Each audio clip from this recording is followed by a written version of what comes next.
Hi friends, நம்ம இன்றைக்கி என்ன வீடியோ பார்க்க போகிறோம் அப்படின்னாக்கி வாரண்ட் அப்படின்னா என்ன. ஸோ அது சம்மந்தப்பட்ட விஷயங்களை பற்றி நம்ம இப்போது இன்றைக்கி வீடியோவில் பார்க்க போகிறோம். வாங்க இன்றைக்கி வீடியோக்குள்ளே போகலாம். ஓகே ஃப்ரெண்ட்ஸ், நம்ம வாரண்ட் சம்மந்தமாக நம்ம பார்க்குறதுக்கு முன்னக்கிட்டி நமக்கு ஒரு 2 விஷயங்கள் கொஞ்சம் கிளியராக தெரிஞ்சிருக்கணும். ஸோ அது தெரிஞ்சதுன்னா இன்னும் கொஞ்சம் ஈஸியாக இருக்கும் நமக்கு. ஓகே, ஃபஸ்ட் நம்ம எஃப்ஐஆர் சம்மந்தமாக நம்ம லாஸ்ட்டாக ஒரு வீடியோ போட்டோம். அதில் பார்த்தீங்கன்னா காக்னிசபிள் அஃபென்ஸ், நான் காக்னிசபிள் அஃபென்ஸ் அப்படின்னு சொல்லிட்டு 2 டிஃபைன் பண்ணியிருக்கோம். ஸோ காக்னிசபிள் அஃபென்ஸ் அப்படின்னா என்ன? ஒரு போலீஸ் வாரண்ட் இல்லாமல் டைரெக்டாக எஃப்ஐஆர் ரிஜிஸ்டர் பண்ணலாம், ஒருத்தர் அரெஸ்ட் பண்ணலாம் அப்படின்னு சொல்கிறது தான் காக்னிசபிள் அஃபென்ஸ். நான் காக்னிசபிள் அஃபென்ஸ் அப்படின்னா என்ன? ஸோ கோர்ட்டோட அனுமதி பெற்று தான் ஒரு அக்யூஸ்டை அரெஸ்ட் பண்ணலாம் அப்படின்னு சொல்கிறது தான் நான் காக்னிசபிள் அஃபென்ஸ் அப்படின்னு நம்ம பார்த்துருப்போம். ஸோ அதே மாதிரி இங்கே நமக்கு 2 விஷயம் தெரியணும். ஒன்று பெயிலபிள் அஃபென்ஸ், நான் பெயிலபிள் அஃபென்ஸ் அப்படின்னு சொல்லிட்டு நம்மளுக்கு 2 விஷயம் தெரிஞ்சுக்கணும். அதாவது தமிழில் சொல்லணும்னா பிணையில் விடக்கூடிய குற்றங்கள், பிணையில் விடா குற்றங்கள் அப்படின்னு சொல்லிட்டு நம்ம 2ஆக பிரிச்சுக்கலாம். ஓகேவா?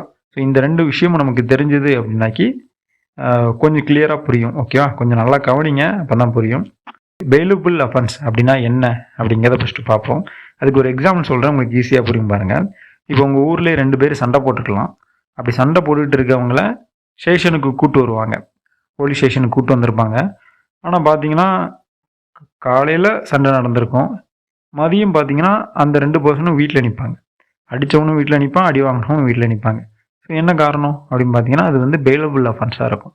ஸோ பெயிலபிள் அஃபென்ஸ் அப்படின்னாக்கி ஒரு போலீஸே என்ன பண்ணிடலாம் பார்த்தீங்கன்னா பெயிலில் விட்டுடலாம். ஸோ இதுதான் பெயிலபிள் அஃபென்ஸ் அப்படின்னு நம்ம சொல்லுவோம். ஓகேவா? ஸோ இதே மாதிரி நான் பெயிலபிள் அஃபென்ஸ் அப்படின்னு ஒன்று இருக்குது. அந்த வார்த்தையில் இருக்கு பாருங்கள், நான் பெயிலபிள் அப்படின்னா என்ன? பெயில் கொடுக்கக்கூடாது அப்படிங்கிறதான் அர்த்தம். ஆனால் இதில் ஒரு கண்டிஷன் என்னென்னா, இது ஒன்லி ஃபார் போலீஸ்க்கு மட்டும்தான். இதில் போலீஸை மட்டும்தான் டிஃபைன் பண்ணி சட்டமே சொல்லுது. பெயிலபுல் அப்படின்னா போலீஸ் பெயிலில் விட்டுடலாம். நான் பெயிலபிள் அப்படின்னாக்கி போலீஸ் என்ன பண்ணக்கூடாதுன்னு பார்த்தீங்கன்னா பெயிலில் விடக்கூடாது. ஆனால் இதை கோர்ட்டுக்கு கொண்டு போகும்போது அந்த நீதிபதி என்ன பண்ணலாம்? அவரை பெயிலில் விடலாம். பெயிலில் விடணும்னு நினச்சா விடலாம், இல்லை ரிமாண்ட் பண்ணி அவங்கள ஜெயிலில் அடைக்கணும் அப்படின்னு நினச்சாலும் அடைக்கலாம். ஓகேவா? இப்போ கிளியர் ஆகிட்டிங்களா? பெயிலபிள் அப்படின்னாக்கி போலீஸே என்ன பண்ணலாம்? அந்த கேஸுக்கு பெயிலில் விட்டுடலாம். நான் பெயிலபிள் அப்படின்னாக்கி என்ன பண்ணலாம்? போலீஸ் பெயிலில் விட முடியாது, ஆனால் நீதிபதி நினச்சா பெயிலில் விடலாம், இல்லை ரிமாண்ட் பண்ணிடலாம். இது கிளியர் ஆச்சுது அப்படின்னா இனிமேல் வரக்கூடிய கண்டென்ட்லாம் நமக்கு இன்னும் கொஞ்சம் கிளியராகவே புரியும். ஸோ வாரண்ட்டில் மொத்தம் நம்ம 2 டைப் இருக்குது. ஸோ ஒன்று சர்ச் வாரண்ட் அப்படிம்பாங்க. ஒரு வீடை போய் ஒருத்தங்க சர்ச் பண்ணுறாங்க, ஒரு வீட்டில் ஏதோ ஒரு ப்ராப்பர்ட்டி இருக்குது, அந்த ப்ராப்பர்ட்டியை கோர்ட்டில் அனுமதி வாங்கி போய் சர்ச் பண்ணணும் அப்படின்னாக்கி அதுக்காக பெறப்படக்கூடிய வாரண்ட் தான் சர்ச் வாரண்ட். நம்ம இந்த வீடியோவில் என்ன பார்க்க போகிறோம் அப்படின்னு பார்த்தீங்கன்னா அரெஸ்ட் வாரண்ட் மட்டும்தான் பார்க்க போகிறோம். சர்ச் வாரண்ட் சம்மந்தமாக நம்ம பின்னாடி பார்க்கலாம். ஓகேவா? ஓகே, அரெஸ்ட் வாரண்ட் அப்படின்னா வேறு ஒன்றும் இல்லை, ஒரு அக்யூஸ்டை அரெஸ்ட் பண்ணி கோர்ட்டில் கொண்டாந்து நிப்பாட்டுறதுக்காக கொடுக்கப்படக்கூடிய வாரண்ட் தான் அரெஸ்ட் வாரண்ட். ஓகேவா? இந்த அரெஸ்ட் வாரண்டை எப்போ கோர்ட்டு கொடுக்கும் அப்படின்னு நம்ம பார்த்தோம்னா, ஒன்று அந்த கேஸு என்ன பண்ணிக்கும் போதுன்னா ட்ரையல் நடந்துட்டு இருக்கும்போது திடீர்னு அவன் என்ன பண்ணிடுவான்? ட்ரையலுக்கு வராமல் அப்ஸ்காண்டிங் ஆயிரும். ஸோ நம்ம இதுக்கு முன்னாடி பார்த்தோம் இல்லையா, சம்மன் பார்த்தோம் இல்லையா, அந்த சம்மனில் நம்ம சொல்லியிருந்தோம் சம்மன் சர்வ் பண்ணுவாங்க. சர்வ் பண்ணிக்கிட்டே இருக்கும்போது ஒரு 3 சம்மன் சர்வ் பண்ணி அவனை வர கூப்பிடுவாங்க. இந்த மாதிரி கோர்ட்டில் அவனுக்கு ஹியரிங் இருக்குது, நீ அட்டன் பண்ணு அப்படின்னு சொல்லிட்டு ஒரு 3 சம்மன் சர்வ் பண்ணுவாங்க. அவன் 3 சம்மன்லேயும் ஒன்று அவன் அப்பீல் ஆகணும், இல்லைனா உங்களோட அட்வொகேட் மூலமாக அப்பீல் ஆகிருக்கணும். அப்படி ஆகலை அப்படிங்கிற பட்சத்தில் என்ன பண்ணுவாங்கன்னு பார்த்தீங்கன்னா அவங்க மேலே வாரண்ட் இஷ்யூ பண்ணுவாங்க. ஓகேவா? கிளியரா? ஸோ இது ஒரு விஷயம். அடுத்து என்ன பண்ணுவாங்க அப்படின்னு பார்த்தீங்கன்னா கேஸ் சார்ஜிட்டட்பாங்க. கேஸ் சார்ஜிட் போடும்போதே என்ன பண்ணியிருப்பாங்க பார்த்தீங்கன்னா அக்யூஸ்ட் அரெஸ்ட் பண்ணியிருக்க மாட்டாங்க. அரெஸ்ட் பண்ணாமல் அப்ஸ்காண்டிங் சார்ஜிட் அப்படின்னு சொல்லிட்டு சார்ஜிட் போட்டு கோர்ட்டில் ப்ரொடியூஸ் பண்ணியிருப்பாங்க. அப்படிப்பட்ட நேரத்துலையும் கோர்ட் என்ன பண்ணணும்னு பார்த்தீங்கன்னா அவங்க மேலே என்ன பண்ணும்? அந்த அக்யூஸ்டை கோர்ட்டு முன்னாடி கொண்டாந்து நிப்பாட்டுங்க அப்படிங்கிறதுக்காண்டி ஒரு வாரண்டை இஷ்யூ பண்ணும். ஓகேவா? ஸோ 2 டைப்பில் வாரண்டை இஷ்யூ பண்ணலாம் கோர்ட் நினச்சதுன்னா. ஸோ இப்போ இந்த அரெஸ்ட் வாரண்டை நம்ம 2 வகையாக பிரிக்கிறோம். ஸோ இப்போ மேலே சொன்னோம் பார்த்தீங்களா, பெயிலபுள் அஃபென்ஸ், நான் பெயிலபுள் அஃபென்ஸ் அப்படிங்கிற மாதிரி. ஸோ அதே மாதிரி தான் இங்கேயும் பெயிலபிள் வாரண்ட், நான் பெயிலபிள் வாரண்ட் அப்படின்னு சொல்லிட்டு 2 விதமான ஒரு வாரண்ட் இஷ்யூ பண்ணும். அதாவது வேறு ஒன்றும் இல்லைங்க, மேலே சொன்ன மாதிரி தான் பிணையில் விடக்கூடிய வாரண்ட் இது பிணையில் விடக்கூடாத வாரண்ட் அப்படின்னு சொல்லியிருப்போம். ஸோ இந்த 2 வாரண்ட்டை பற்றி நம்ம கண்டிப்பாக தெரிஞ்சுக்கணும். ஸோ பெயிலபிள் வாரண்ட் அப்படின்னா வேற ஒன்றும் இல்லைங்க. ஸோ இதே மேட்ரு தாங்க. ஒருத்தர் அரெஸ்ட் பண்ணுறோம், ஆனால் அவருக்கு கோர்ட் வாரண்ட் இஷ்யூ பண்ணியிருக்கு. ஆனால் அது என்ன வாரண்ட்னு பார்த்தீங்கன்னா பெயிலபிள் வாரண்ட். அப்படின்னா வேற ஒன்றும் இல்லைங்க. போலீஸ் அவரை போய் அரெஸ்ட் பண்ணும்போது அவர் என்ன பண்ணணும் பார்த்தீங்கன்னா, நான் 2 சாட்சியத்தோட நான் வந்து ஒரு பிணையம் தரேன் அப்படின்னு சொல்லுவாங்க. பிணையம்னா ஷூரிட்டி கொடுப்பாங்க. ஷூரிட்டி வந்து எனக்கு 2 பேர் சாட்சி கையெழுத்து போட்டிருப்பாங்க. அவங்களோட ஆதார் கார்டெல்லாம் வாங்கிட்டு இந்த மாதிரி நான் இத்தனாம் தேதிக்கு நான் வந்து ஆஜராயிருவேன் அப்படின்னு சொல்லி ஒரு ஷூரிட்டியோட கொடுக்கறதுக்கு பேர் தான் அது பெயிலபிள் வாரண்ட். அவர் அரெஸ்ட் பண்ணணும் அப்படின்ற அவசியம் இல்லை. அந்த வாரண்டை கொடுக்கும்போது ஷூரிட்டி அவர் கொடுத்தாரு அப்படின்னா நோ இஷ்யூ. அவர் ஷூரிட்டி கொடுக்கல அப்படிங்கிற பட்சத்தில் அவரை என்ன பண்ணிடலாம், நம்ம அரெஸ்ட் பண்ணிடலாம். ஓகே, ஷூரிட்டி இந்த மாதிரி 2 பேர் முன்னிலையில் இத்தனாம் தேதி நான் வந்து ஆஜராயிருவேன் அப்படின்னு சொல்லி ஒரு ஷூரிட்டி தரணும். இது பெயிலபிள் வாரண்ட். நான் பெயிலபிள் வாரண்ட்டுக்கு போலீஸ் என்ன பண்ண முடியாது, அதே சேம் கண்டிஷன் தான். போலீஸ் வந்து அவரை வந்து பெயிலில் விட முடியாது. போலீஸ் என்ன பண்ணுவாங்க அப்படின்னு பார்த்தீங்கன்னா, கண்டிப்பாக அவரை அரெஸ்ட் பண்ணிடுவாங்க. அரெஸ்ட் பண்ணி அந்த லிமிட்டில் இருக்கக்கூடிய நீதிமன்றத்துக்கு அவரை கூட்டிகிட்டு போயிடுவாங்க. நீதிபதி பிணையில் விடணும்னாலும் விடலாம், இல்லை அப்படின்றால் அவரை ரிமாண்ட் பண்ணனாலும் பண்ணலாம். இதுதான் நான் பெயிலபிள் வாரண்ட் அப்படின்னு சொல்லுவோம் நம்ம. ஓகே, அடுத்தபடியாக நம்ம வாரண்ட் எப்படி இருக்கும் அப்படின்னு நம்ம பார்த்தோம்னா, வாரண்ட் ஒரு நீதிமன்றத்தால் பிறப்பிக்கப்படும் போது அது கண்டிப்பாக எப்படி இருக்கணும், எழுத்துப்பூர்வமாக இருக்கணும். ஓகே, அடுத்து அந்த நீதிமன்றத்தோட சீல் இருக்கணும், முத்திரை இருக்கணும், சீல் பதிச்சிருப்பாங்க, அந்த சீல் இருக்கணும். அடுத்து அந்த நீதிபதியோட கையொப்பம் இருக்கணும். ஸோ இந்த 3 கண்டிஷனும் ஒரு வாரண்டில் கண்டிப்பாக இஷ்யூ பண்ணியிருக்கணும். இப்போ நம்ம ஒரு சம்மன் பற்றி நம்ம ஆல்ரெடி பார்த்தோம். அந்த சம்மனுக்கு ஒரு எக்ஸ்பிரி டேட் உண்டு. என்ன எக்ஸ்பிரி டேட் அப்படின்னா, இப்போ ஒரு தேதி கொடுத்துருப்பாங்க, இந்த தேதியில் நீங்கள் வந்து ஆஜராகணும் அப்படின்னு சொல்லி கொடுத்துருப்பாங்க. அந்த தேதியை தாண்டிடுச்சு அப்படின்னாக்கி அந்த சம்மன் எக்ஸ்பிரி ஆயிரும். ஆனால் வாரண்டு அப்படி கிடையாது. வாரண்டு 2 விஷயத்தில் மட்டும்தான் அது காலாவதி ஆகும். எப்போல்லாம் அப்படின்னு பார்த்தீங்கன்னா, ஒன்று, அந்த நீதிமன்றமே அந்த வாரண்டை ரத்து பண்ணணும். இல்லை அப்படின்னா அந்த வாரண்டை இருக்கக்கூடிய அக்யூஸ்டை பிடிச்சி நீதிமன்றத்தில் கொண்டு வந்து எப்போ நிப்பாட்டுறோமோ அது வரைக்கும் இந்த வாரண்டு செயல்பாட்டிலே தான் இருக்கும். ஓகேவா? சரி, அப்போ உங்களுக்கு ஒரு டவுட் வரலாம், ஒரு வாரண்ட் இல்லாமல் நம்ம எப்போல்லாம் சார் கைது செய்யலாம் அப்படின்னு உங்களுக்கு ஒரு டவுட் வருதா இல்லையா? ஸோ அப்போ எல்லா அரெஸ்ட் பண்ணுறதும் நம்ம நீதிமன்றத்தில் வாரண்ட் வாங்கி தான் அரெஸ்ட் பண்ணணுமா அப்படின்னு கேட்டிங்கன்னா இல்லை. ஸோ நம்மளுக்கு சட்டப்படி ஒரு சில இடத்துல பவர் இருக்குது. அந்த பவர் படி நம்ம என்ன பண்ணிக்கலாம், எப்போனாலும் நம்ம அரெஸ்ட் பண்ணிக்கலாம். அதில் ஒன்று தான் காக்னிசபிள் அஃபென்ஸ். ஒரு காக்னிசபிள் அஃபென்ஸ் மேட் அவுட் ஆச்சுது அப்படின்னா நீங்கள் தாராளமாக அந்த அக்யூஸ்டை என்ன பண்ணிடலாம், அரெஸ்ட் பண்ணிடலாம். பெயிலில் விடணுமா வேண்டாமா அப்படிங்கிறத பொறுத்து, அந்த கேஸோட தன்மையை பொறுத்து நீதிபதிகிட்ட கொண்டு போய் அதை பெயிலில் விடணும்னா விட்டுடலாம், இல்லை ரிமாண்ட் பண்ணணும்னா பண்ணிக்கலாம். ஓகேவா? இது ஒன்று. இது போக அடிஷ்னலாக நம்ம என்ன பண்ணலாம், வாரண்ட் இல்லாமல் ஒரு சில கேசஸ்லாம் நம்ம அரெஸ்ட் பண்ணலாம். ஸோ அதை மொத்தம் நம்ம ஒரு 7 பாயிண்டாக பிரிச்சிருக்கோம்.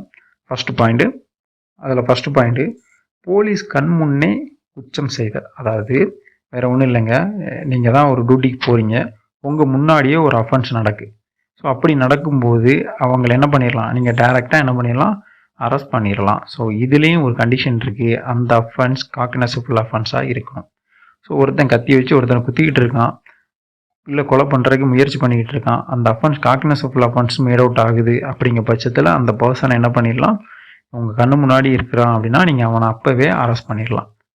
செகண்ட் ஒன், ஒரு நியாயமான சந்தேகம் ஏற்படுது. ஸோ இவன் மேலே எனக்கு அக்யூஸ்டாக இருப்பான், இவன் ஏதோ திருட்டு கேஸில் இன்வால்வ் ஆகிட்டு வந்திருக்கான் அப்படிங்கிற மாதிரி உங்களுக்கு ஒரு சந்தேகம் வந்தாலே போதும், அவங்கள அரெஸ்ட் பண்ணிடலாம். ஸோ அரெஸ்ட் பண்ணி நீங்கள் நீதிமன்றத்தில் ஒப்படைக்கலாம், இல்லை ஓன் பெயிலில் விடுற மாதிரியான கேஸ் அப்படின்னா கூட நீங்கள் பெயிலில் விட்டுடலாம். தேர்டு ஒன், தப்பி ஓடிய அக்யூஸ்ட். அதாவது ஒரு கஸ்டடியில் இருந்திருப்பான், ஒன்று ஜெயிலில் இருந்திருப்பான், இல்லைனா ஒரு போலீஸ் எஸ்கார்டு கொண்டு போகும்போது அங்கேருந்து தப்பிச்சு போயிருக்கலாம். அப்படி தப்பி ஓடின அக்யூஸ்டை நீங்கள் எங்கே பார்த்தாலும் என்ன பண்ணிடலாம், வாரண்ட் தேவை இல்லாமல் நீங்கள் அவரை என்ன பண்ணிடலாம், அரெஸ்ட் பண்ணிடலாம். அடுத்த 4வது என்ன அப்படின்னு பார்த்தீங்கன்னா, திருட்டு பொருளை வைத்திருப்பவர். ஒரு எக்ஸாம்பிள், இப்போ நீங்கள் ஒரு வெஹிக்கிள் செக்அப் பண்ணிக்கிட்டு இருக்கும்போது அவர்கிட்ட நிறைய நகைகள் பணங்கள்லாம் இருக்குது. ஸோ இதை பார்த்தா திருட்டு பொருள் மாதிரி இருக்குன்னு உங்களுக்கு சந்தேகம் வந்துச்சுது அப்படின்னா அவரையும் நீங்கள் என்ன பண்ணிடலாம், டைரெக்டாக நம்ம என்ன பண்ணிக்கலாம், அரெஸ்ட் பண்ணிடலாம். அடுத்து 5வது என்ன அப்படின்னு பார்த்தீங்கன்னா, ஒரு போலீஸ் ஒரு பணியை செய்ய வரும்போது அவர் பணியை தடுத்தால் அவரை என்ன பண்ணிடலாம், டைரெக்டாக நீங்கள் அரெஸ்ட் பண்ணிடலாம். நம்ம இதுக்கு முன்னாடி ஒரு வீடியோ பார்த்தோம் இல்லையா, சம்மன்னா என்னென்று. அதில் நீங்கள் சம்மன் சர்வ் பண்ணுறது ஒரு போலீஸோட கடமை. அந்த சம்மனை வாங்க மாட்டேன்னு மறுத்து உங்களோட பணி செய்ய விடாமல் யாராவது தடுத்தாங்க அப்படின்னாக்கி அவங்கள என்ன பண்ணிடலாம் பார்த்தீங்கன்னா உங்களுக்கு அரெஸ்ட் பண்ணுறதுக்கான பவர் இருக்குது. அடுத்து ஆர்மியில இருந்து யாராவது விட்டோடியாக வந்திருப்பாங்க, தப்பி ஓடியாந்து இந்த வேலையை வேண்டாம் அப்படின்னு சொல்லிட்டு விட்டோடியாக வந்திருப்பாங்க. அப்படி யாராவது வந்திருந்தாங்க அப்படின்னா அவங்கள அரெஸ்ட் பண்ணுறதுக்கும் போலீஸ்க்கு பவர் இருக்குது.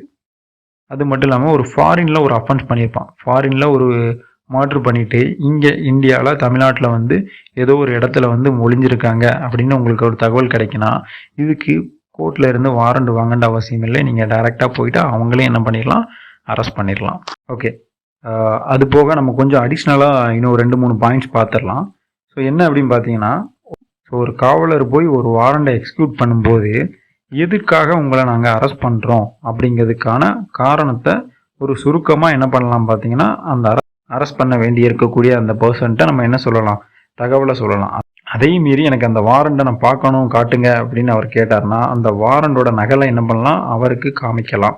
ஸோ காமிக்கும்போது கொஞ்சம் கேர்ஃபுல்லாக இருக்கணும், அந்த வாரண்டை அவர் கிழிச்சு போட்டுறக்கூடாது.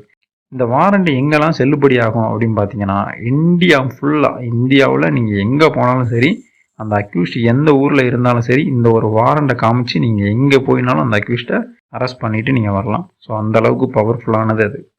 இன்னொரு விஷயம் தெரிஞ்சுக்கணும், நீங்கள் அரெஸ்ட் பண்ண உடனே 24 மணி நேரத்துக்குள்ள என்ன பண்ணிடணும் பார்த்தீங்கன்னா, நீதிமன்றத்தில் அவரை கொண்டு வந்து ஆஜர்படுத்திருக்கணும். இப்போ உங்களுக்கு ஒரு டவுட் வரலாம், இப்போ நீங்கள் இந்தியா ஃபுல்லாக எங்கேனாலும் போகலான்னு சொன்னீங்க, நான் டெல்லியில் போய் அரெஸ்ட் பண்ணுறேன், 24 மணி நேரத்துக்குள்ள நான் எப்படி தமிழ்நாடு கொண்டு வர முடியும் அப்படின்னு ஒரு டவுட் வரலாம். ஸோ இதுக்கு தான் ஒரு விதிவிலக்கு கொடுத்துருக்காங்க. ட்ராவல் டைம் இருக்குது பார்த்தீங்களா, அந்த டைமை தவிர, ஸோ நீங்கள் அரெஸ்ட் பண்ண டைமில் இருந்து ட்ராவல் டைமை கழித்து 24 மணி நேரத்துக்குள்ளே நீங்கள் என்ன பண்ணணும், நீதிமன்றத்தில் கொண்டு வந்து அவங்கள ஆஜர்படுத்தியிருக்கணும் அப்படின்னு சொல்லியிருக்காங்க. ஸோ தெரிஞ்சுக்கங்க, இன்னும் நிறையா டீட்டெயில்ஸ் இருக்குது வாரண்ட் சம்மந்தமாக. வாரண்ட்டுங்கிறது ஒரு பெரிய டாபிக். இப்போதைக்கு TNUSRB இன்டர்வியூ ஸ்டூடெண்ட்டுக்கு என்ன டீட்டெயில்ஸ் தெரியணுமோ அதை மட்டும் ஒரு கோர் பாயிண்ட் மாதிரி நம்ம எடுத்து நம்ம சொல்லியிருக்கோம். ஸோ இது போக நிறையா டீட்டெயில்ஸ் இருக்குது. ஸோ அதெல்லாம் நம்ம நீங்களே போக போக படித்து தெரிஞ்சுக்கலாம். இப்போதைக்கு வாரண்ட்டுக்கு என்ன தேவையோ அது மட்டும் நம்ம கொடுத்துருக்கோம். ஓகே, வாங்க நம்ம எஸ்ஐ இன்டர்வியூவில் என்ன மாதிரி கொஷின்ஸ்லாம் கேட்கலாம் அப்படிங்கிற மாதிரி நம்ம வழக்கம் போல் ஒரு 4 கொஷின் எடுத்திருக்கோம். அதுக்கு முன்னாடி நம்ம லாஸ்ட்டு போட்ட 2 வீடியோலையும் ஒவ்வொரு கொஷின்ஸ் உங்களுக்காக கொடுத்துருப்போம். ஸோ அது என்னோட பாயிண்ட் ஆஃப் வியூவில் எப்படி நான் அதுக்கு ஆன்சர் பண்ணியிருப்பேன் அப்படிங்கிறத ஃபஸ்ட்டு பார்த்துருவோம். ஃபஸ்ட்டு கொஷின், உங்களோட ஸ்டேஷன் லிமிட்டில் ஃபுல்லாகவே பவர் கட்டு, எந்த ஒரு சிஸ்டம் ஒர்க்குமே பண்ண முடியாத சூழ்நிலை இருக்கும்போது உங்ககிட்ட ஒரு காக்னஸபிள் அஃபென்ஸ் மேட் அவுட் ஆகக்கூடிய ஒரு பெட்டிஷன் வருது, அதை நீங்கள் எப்படி எஃப்ஐஆர் போடுவீங்க அப்படின்னு சொல்லிட்டு ஒரு கொஷின் கேட்டிருந்தோம். ஸோ அதுக்கு என்னுடைய தரப்பில் என்ன ஆன்சராக இருக்கும் அப்படின்னு நம்ம பார்த்தோம்னா, ஸோ நம்மளுக்கு தெரியும் ஆல்ரெடி 0 எஃப்ஐஆர் அப்படின்னு ஒன்று போடலாம் அப்படிங்கிறது தெரியும். நம்மளுக்கு ஒருத்தர் கமெண்ட் பண்ணியிருந்தாங்க, 6352 அப்படிங்கிற ஒரு ஐடியிலேருந்து ஒருத்தங்க பண்ணியிருந்தாங்க. அதான் எக்ஸாக்ட் ஆன்சரும் அதான். ஸோ நம்மளால் எஃப்ஐஆர் போட முடியாத பட்சத்தில் நம்மளோட பக்கத்து ஸ்டேஷனோ இல்லை பக்கத்து ஸ்டேஷன்லேயும் பவர் இல்லைன்னா நம்ம டிஸ்ட்ரிக்டில் ஏதோ ஒரு ஸ்டேஷனில் எஃப்ஐஆரை ரிஜிஸ்டர் பண்ண சொல்லி அதை 0 எஃப்ஐஆராக கன்வெர்ட் பண்ணி ஸோ நம்மளோட ஸ்டேஷனுக்கே என்ன பண்ணிடலாம் பார்த்தீங்கன்னா ட்ரான்ஸ்ஃபர் பண்ணிடலாம். அப்படிங்கிறது தான் இதுக்கான சரியான பதிலாக இருக்கும். ஸோ ஒருத்தர் மட்டும்தான் கரெக்டாக கமெண்ட் பண்ணியிருந்தாங்க. ஸோ அவர் எஸ்ஏ ஆகிறதுக்கு நம்மளுடைய வாழ்த்துக்கள். ஓகே, அடுத்த கொஸ்டின் பார்க்கலாம். சம்மன் என்றால் என்ன அப்படிங்கிற ஒரு வீடியோவில் நம்ம இன்னொரு கொஸ்டின் கேட்டிருந்தோம். ஒருத்தர் வந்து சாட்சி சொல்வதுக்கு எனக்கு பயமாக இருக்குது, எதிரினால எனக்கு வந்து உயிருக்கு ஆபத்து வரலாம் அப்படிங்கிற மாதிரி சொன்னார்னா அவரை எப்படி நீங்கள் சாட்சி சொல்ல வைப்பீங்க அப்படிங்கிற மாதிரி நம்ம ஒரு கொஸ்டின் கேட்டிருந்தோம். ஸோ இதுக்கும் பார்த்தீங்கன்னா நம்மளுக்கு ஒருத்தர் கமெண்ட் பண்ணியிருந்தாங்க, சஜித் அப்படிங்கிறவங்க. ஸோ அவங்களும் விரைவில் எஸ்ஏ ஆகிறதுக்கு நம்மளுடைய வாழ்த்துக்கள். ஸோ இதுக்கு என்னுடைய பாயிண்ட் ஆஃப் வியூவில் எப்படி ஆன்சர் இருக்கும் அப்படின்னு நம்ம பார்த்தோம்னா, சட்ட ரீதியாக தான் நம்ம இதை வந்து அணுகணும் இல்லையா. ஸோ நீங்கள் எஸ்ஏ ஆக போகிறீங்க அப்படின்னாக்கி இந்த சட்ட கிளாஸ் உங்களுக்கு எதுக்கு எடுக்கிறோம் அப்படின்னு நம்ம தெரிஞ்சுக்கணும். நான் சொல்கிற பாயிண்ட்ஸ் எல்லாமே சட்டத்தில் எங்கேயோ ஏதோ ஒரு இடத்துல சொல்லப்பட்ட பாயிண்ட்டை அப்படியே கலெக்ட் பண்ணி உங்களுக்கு நான் டேட்டாவாக நம்ம கொடுத்துட்ருக்கோம். ஸோ இந்த பாயிண்ட்ஸ் எல்லாம் நீங்கள் அப்படியே ஒரு இன்டர்வியூவில் கேட்கும்போது எடுத்து சொன்னீங்க அப்படின்னா ஓகே, உங்களுக்கு ஓரளவுக்கு பேசிக்காக சட்ட நாலேஜ் இருக்குது அப்படிங்கிறது கண்டிப்பாக தெரிய வரும். ஸோ அதை பேஸ் பண்ணி தான் ஸோ நம்மளுக்கு சட்டப்படி என்ன சொல்லியிருக்கு அப்படின்னு பார்த்தீங்கன்னா, என்னோட ஆன்சர் என்னவா இருந்திருக்கும் அப்படின்னு பார்த்தீங்கன்னா, சட்டப்படி ஒருத்தர் சாட்சி சொல்லக்கூடிய ஒருத்தரை பாதுகாக்க வேண்டியது காவல்துறையினோட முழு கடமை. ஸோ அதனால் எங்கள் தரப்புல இருந்து உங்களுக்கு ஃபுல் சப்போர்ட் இருக்கும் அப்படிங்கிற மாதிரி அவரை மோட்டிவேட் பண்ணி சாட்சி சொல்ல வைப்போம். அது மட்டும் இல்லாமல் உங்களோட ஐடென்டிட்டியை வெளியே தெரியாமல் பார்த்துக்க வேண்டியது எங்கள் காவல்துறையோட முழு பொறுப்பு அப்படின்னு சொல்லி அவருக்கு மோட்டிவேட் பண்ணி நம்ம என்ன பண்ணலாம், சாட்சி சொல்ல வச்சு அந்த கேஸை கன்விக்ஷன் வாங்க வைக்கலாம். ஸோ இதுதான் என்னுடைய பதிலாக இருக்கும். ஓகே, ஸோ வாங்க இந்த வீடியோவில் நம்ம ஒரு 4 கொஸ்டின்ஸ் எடுத்திருக்கோம். அந்த 4 கொஸ்டினுக்குள்ளே ஆன்சரையும் பார்க்கலாம் வாங்க. ஓகே, ஃபஸ்ட்டு கேள்வி, நள்ளிரவில் ரோந்து செல்லும் போது ஒரு சந்தேகத்திற்குரிய நபரை பிடிக்கிறீர்கள்.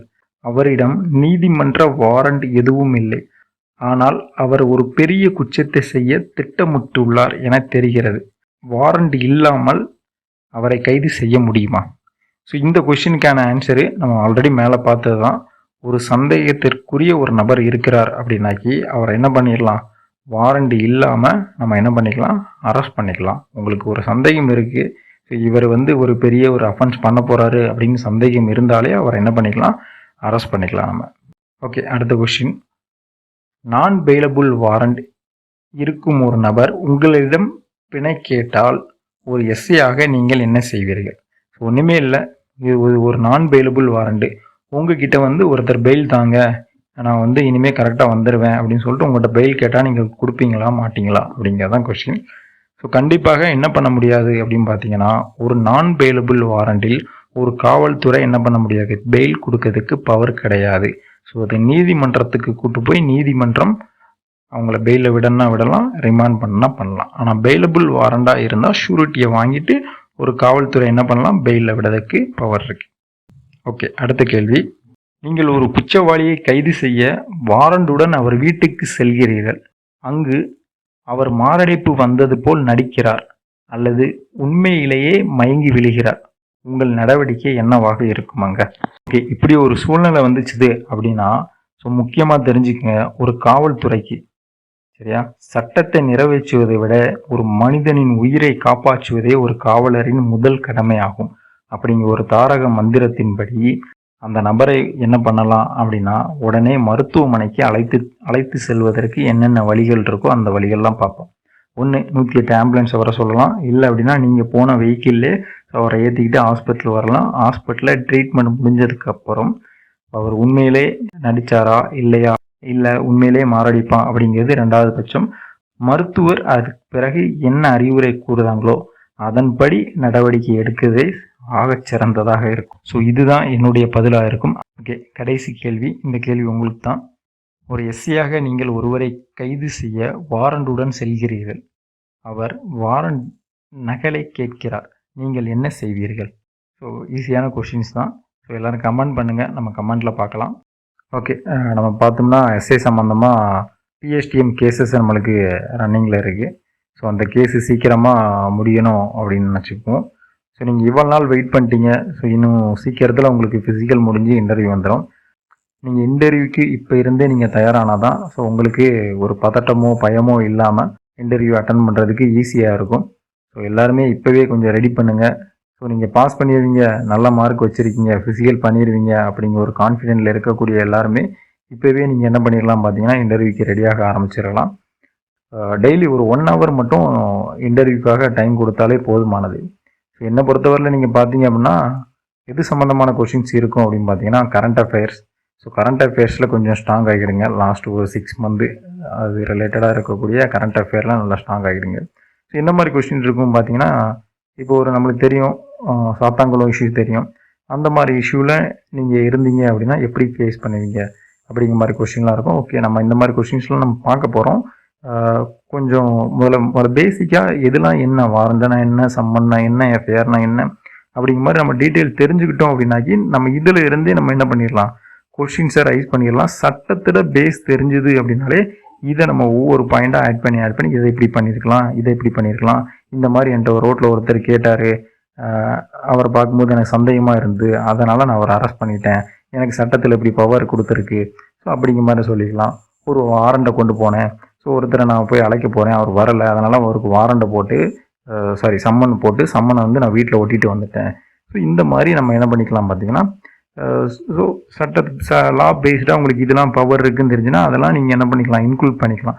ஸோ அதுக்காண்டி தான் நம்ம இந்த வீடியோஸ்லாம் மேக் பண்ணிகிட்ருக்கோம். நான் உங்களுக்கு இந்த வீடியோ போடுறது எது சம்மந்தமாக பார்த்தீங்கன்னா, ஒன்லி டிபார்ட்மெண்ட் ரிலேட்டடாக கொஷின்ஸ் கேட்கலாம் அப்படிங்கிற மாதிரி. இது போக நீங்கள் அடிஷ்னலாக நிறைய விஷயங்கள் தெரிஞ்சுக்கணும். கரண்ட் அஃபேர் படிங்க. அது போக உங்கள் மாவட்டங்கள் சம்மந்தமாக கொஷின்ஸ் எடுங்க. மாவட்டங்களே கிளாசிஃபிகேஷன் பண்ணுங்கள். உங்கள் மாவட்டத்தில் டூரிஸ்ட் பிளேஸ் என்ன இருக்குது, அது போக உங்கள் மாவட்டத்திலே டெம்பிள்ஸ் என்னென்ன டெம்பிள்ஸ் இருக்குது, ஸோ என்னென்ன ஃபேமஸான டெம்பிள்ஸ். இன்னொரு விஷயம் தெரிஞ்சுங்க, டெம்பிள்ஸ் அப்படின்னு நம்ம சொல்லும்போது ஸோ ஒன்லி ஹிந்துவோட டெம்பிள்ஸ் மட்டும் எடுக்கக்கூடாது. ஸோ முஸ்லீம்ஸோட மசூதிகள் எங்கே இருக்குது, கிறிஸ்டினோட சர்ச் எங்கே இருக்குது, ஹிந்துஸோட கோவில்களில் ஃபேமஸான கோவில் எது, அந்த கோவில் சம்மந்தப்பட்ட வரலாறுகள், அதில் என்ன ஸ்பெசிஃபிக்காக இருக்குது அப்படிங்கிற மாதிரி டீட்டெயில்ஸ் கலெக்ட் பண்ணுங்கள். ஸோ அது போக ஸோ நிர்வாகம் சம்மந்தமாக அது ஒரு தனியாக வச்சுக்கணும். நிர்வாகம் அப்படிங்கும்போது உங்கள் டிஸ்ட்ரிக்டோட கலெக்டர் யார், உங்கள் டிஸ்ட்ரிக்டோட எஸ்பி யார், ஸோ அது போக இப்போ நடந்து முடிஞ்ச எலெக்ஷனில் உங்கள் டிஸ்ட்ரிக்டில் எம்எல்ஏ யார், எத்தனை தொகுதி இருக்குது, அந்த தொகுதியில் யார் எம்எல்ஏ இருக்காங்க, அதில் யாராவது மினிஸ்டராக இருக்காங்களா, ஸோ பழைய எம்பி யாராவது இருக்காங்களா, மெம்பர் ஆஃப் பார்லிமெண்ட் யாராவது இருக்காங்களா, ஸோ அப்படிங்கிற மாதிரி டீட்டெயில் கலெக்ட் பண்ணுங்கள். ஸோ அது போக உங்கள் மாவட்டத்தில் இருக்கக்கூடிய பெரிய விளையாட்டுத்துறையில் சிறந்து வழங்கக்கூடிய யாராவது இருக்காங்களா, அதே மாதிரி உங்கள் மாவட்டத்தில் இருக்கக்கூடிய ஒரு எழுத்தாளர் மொழிபெயர்ப்பாளர் அந்த மாதிரி யாராவது கரண்டில் இருக்கவங்க யாரும் இருக்காங்களா, இல்லைனா முன்னாடி யாராவது இருந்தாங்களா, ஸோ பழங்காலத்தில் யாராவது இருந்தாங்களா அப்படிங்கிற மாதிரி டீட்டெயில்ஸ் கலெக்ட் பண்ணிக்கோங்க. ஸோ அது போக சுதந்திர போராட்ட வீரர்கள் உங்கள் ஊரில் யாரெல்லாம் இருந்தாங்க, ஸோ அவங்க நினைவாக நம்ம என்னென்ன ஃபங்க்ஷன் கொண்டாடுதோம் அப்படிங்கிற மாதிரி தெரிஞ்சுக்கங்க. வாய்ப்பு கிடைச்சிது அப்படின்னா உங்கள் டிஸ்ட்ரிக்டில் இருக்கக்கூடிய பெரிய பந்தோஸ்து, ஏதாவது ஒரு டிஸ்ட்ரிக்ட் போனீங்கன்னா அந்த டிஸ்ட்ரிக்டில் இதுதான் பெரிய பந்தோஸ்து, இந்த டிஸ்ட்ரிக்ட் அப்படின்னா இந்த ஊரில் இந்த இதுதான் பெரிய பந்தோஸ்தாக இருக்கும் அப்படிங்கிற மாதிரி பந்தோபஸ்து என்னென்ன பெரிய பெரிய பந்தோபஸ்து இருக்குது அப்படின்னு சொல்லிட்டு ஏதாவது ஒரு போலீஸை பார்த்து கேட்க முடிஞ்சால் கேளுங்க. ஸோ அவங்க சொல்லி தருவாங்க. அது போக ஸோ இதெல்லாம் இந்த மாதிரி டீட்டெயில்ஸ்லாம் நீங்கள் என்ன பண்ணலாம் பார்த்தீங்கன்னா டிஸ்ட்ரிக்ட் சம்மந்தமாகவே இப்படி கிளாஸிஃபிகேஷன் பண்ணி நீங்கள் படிச்சிங்க அப்படின்னா தான் உங்களுக்கு என்ன இன்டர்வியூவில் ஒரு பயம் இல்லாமல் எந்த டாபிக் அவங்க தொட்டாலும் என்ன பண்ணிடலாம், ஸோ நம்ம சுற்றி கொண்டு வந்துடலாம் அந்த டாபிக். இது ஒன்று. ஸோ அது போக நீங்கள் படித்த சப்ஜெக்ட் சம்மந்தமாக தெரிஞ்சுக்கோங்க. அது போக உங்களுக்கு கடைசி இந்த வீடியோ எண்டில் ஒரு திருக்குறள் சொல்லித்தரேன், சரியா? இந்த திருக்குறள் ஒரு 5 திருக்குறள் மட்டுமே நம்மளுக்கு போதும். இந்த ஒரு 5 திருக்குறள் பார்த்தோம் அப்படின்னாக்கி, திருக்குறள் உங்களுக்கு தெரிஞ்ச திருக்குறளை சொல்லுங்கள் அப்படின்னு சொன்னால் இந்த 5 திருக்குறளில் நீங்கள் ஒரு திருக்குறள் சொன்னீங்க அப்படின்னாலே பெஸ்ட்டாக இருக்கும். ஸோ இந்த வீடியோவில் ஒரு திருக்குறளை நம்ம பார்ப்போம், ஓகேவா? இந்த மாதிரி கொஷின்ஸ் இருக்கும். ஸோ அது போக நீங்கள் படித்த சப்ஜெக்ட் சம்மந்தமாக கொஞ்சம் டீப்பாக படிங்க. டீப்பானா எப்படி சொல்கிறேன்னா, இப்போ ஒருத்தர் ஃபிசிக்ஸ் படிச்சிருக்காரு அப்படின்னாக்கி நார்மலாக உங்களுக்கு தெரிஞ்ச ஒரு லா சொல்லுங்கள் அப்படின்னா எல்லாரும் காமனாக என்ன சொல்லுவோம், ஓம்ஸ் லா சொல்லுவோம். ஸோ ஓம்ஸ் லா தான் எல்லாத்துக்கும் தெரியும். இதே மாதிரி நீங்கள் மேக்ஸ் எடுத்துக்கிங்கன்னா உங்களுக்கு பிடிச்ச ஒன்று சொல்லுங்கள் அப்படின்னு சொன்னால் என்ன சொல்லுவீங்க, எல்லாரும் பித்தாகரஸ் தேசம் தான் சொல்லுவாங்க. ஸோ இந்த மாதிரி எல்லாரும் சொல்கிறத சொல்லாமல் டிஃப்ரெண்ட்டாக வேறு ஏதோ ஒரு டாபிக், வேறு ஏதோ ஒரு இதை எடுத்து லேர்ன் பண்ணி ஒரு 2 டாபிக் எடுத்து டெய்லி நோட்ஸ் எடுத்து நீங்கள் லேர்ன் பண்ணீங்க அப்படின்னாலே போதுமானதாக இருக்கும், ஓகேவா? ஸோ இந்த மாதிரி தேர்ந்தெடுத்து படிங்க. இப்போவே இன்டர்வியூக்கு ரெடி ஆகுங்க. ஸோ என்னால் முடிஞ்ச நான் ஹெல்ப் பண்ணுறேன். ஓகே, நம்ம நெக்ஸ்ட் வீடியோவில் பார்க்கலாம். அதுக்கு முன்னாடி ஒரு திருக்குறள் சொல்கிறேன். என்ன திருக்குறள் தெரிஞ்சுக்கங்க. ஓர்ந்து கண்ணோடாது இறை புரிந்து யார் மாட்டும் தேர்ந்து செய்வதே முறை அப்படின்னு ஒரு திருக்குறள் இருக்கு. இந்த திருக்குறள் என்ன அப்படிங்கிறது, இதுக்கான விளக்கத்தை படிச்சுட்டு எல்லாரும் எனக்கு கமெண்ட் போடுங்க. கமெண்டில் யார் கரெக்டாக போடுறாங்களோ பின் பண்ணுறேன். நெக்ஸ்ட் வீடியோவில் இதுக்கான விளக்கம் என்னன்னு பார்க்கலாம். Okay, thank you. எல்லோரும் தொடர்ந்து படிங்க. தேங்க்யூ.